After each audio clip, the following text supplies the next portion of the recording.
सरेआम संबंध दिख रहा है, पीढ़ियों का संबंध दिख रहा है, ना केवल संघ से दिख रहा है, इस पीढ़ी का तो पाकिस्तान से भी संबंध सबके सामने है। ये रिश्ता क्या है, हम ये जानना चाहते हैं। यही सरकार है भारतीय जनता पार्टी की कि जब आईएसआई को आप पठानकोट में बुलाते हैं निरीक्षण करने, तो क्लीन चिट आईएसआई को देते हैं कि साहब इन्होंने तो बड़ा सहयोग दिया जांच में, और ये तो कहते हैं कि पठानकोट में भारतीय सैनिकों ने ही खुद हमला बोल दिया। देखिए ये शर्मनाक बात है या नहीं, मुझे बताइए। ये संबंध आपको दिखाते हैं कि इनका असली चेहरा क्या है। ये वही डीआरडीओ है जो जवाहरलाल नेहरू ने बनाया था। ये वही रिसर्च लैब है डीआरडीओ की जो इंदिरा गांधी ने बनाई थी। इस पे बैठा कौन है? संघ से जुड़ा हुआ एक जासूस, पाकिस्तान का जासूस बैठा है इसमें।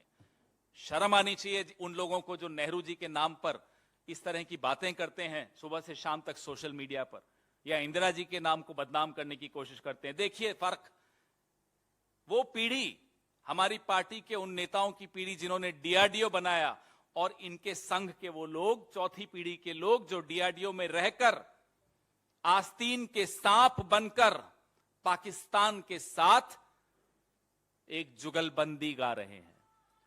व्हाट्सएप पे एक महिला के साथ दोस्ती करते हुए मिसाइल्स की तस्वीर स्मगल कर रहे हैं। ये व्यक्ति आकाश और अग्नि जैसे प्रोजेक्ट्स में बड़ी महत्वपूर्ण भूमिका निभा रहा था। अगर अब भी हमारी आंखें नहीं खुली, देश की आंखें नहीं खुली, आपकी आंखें नहीं खुली, हमारी आंखें नहीं खुली, तो उसके बाद कुछ देखने को भी नहीं रह जाएगा, भले ही आंखें खोल लीजिएगा।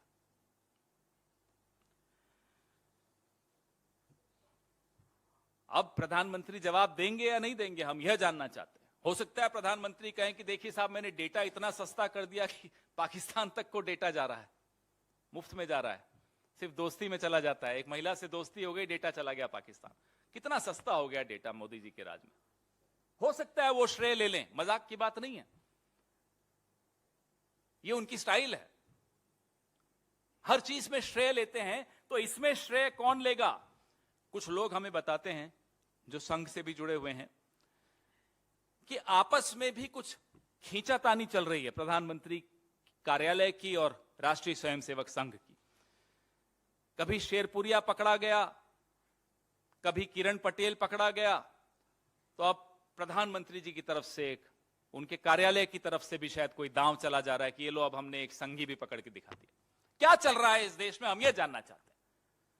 आपकी क्या लड़ाई है, क्या खींचतान है, हमें इससे कोई मतलब नहीं, देश को इससे कोई मतलब नहीं। मेरे देश की संवेदनशील सूचनाएं मेरे दुश्मन देश को, पड़ोसी की दुश्मन देश को जा रही हों, और एक संघी जो संघ से जुड़ा हुआ हो, 4 पीढ़ियों का जिससे संघ का रिश्ता हो, वो दे रहा हो, और कोई बात नहीं हो रही इस विषय में, कोई सवाल जवाब नहीं हो रहा प्रधानमंत्री से। प्रधानमंत्री के नीचे आता है डीआरडीओ, जैसे कि मैंने आपको बताया था। ये इस देश को हम लोग आंख बंद करके कहां जाने दे रहे हैं, मैं ये जानना चाहता हूं आप लोगों के मार्फत से, प्रधानमंत्री से, इस सरकार से, और इस गैर पंजीकृत संगठन जिसका नाम राष्ट्रीय स्वयंसेवक संघ है, उससे जानना चाहते हैं। अपने आप को सांस्कृतिक संगठन कहते हैं। यह है संस्कृति आपकी? आपके सवाल।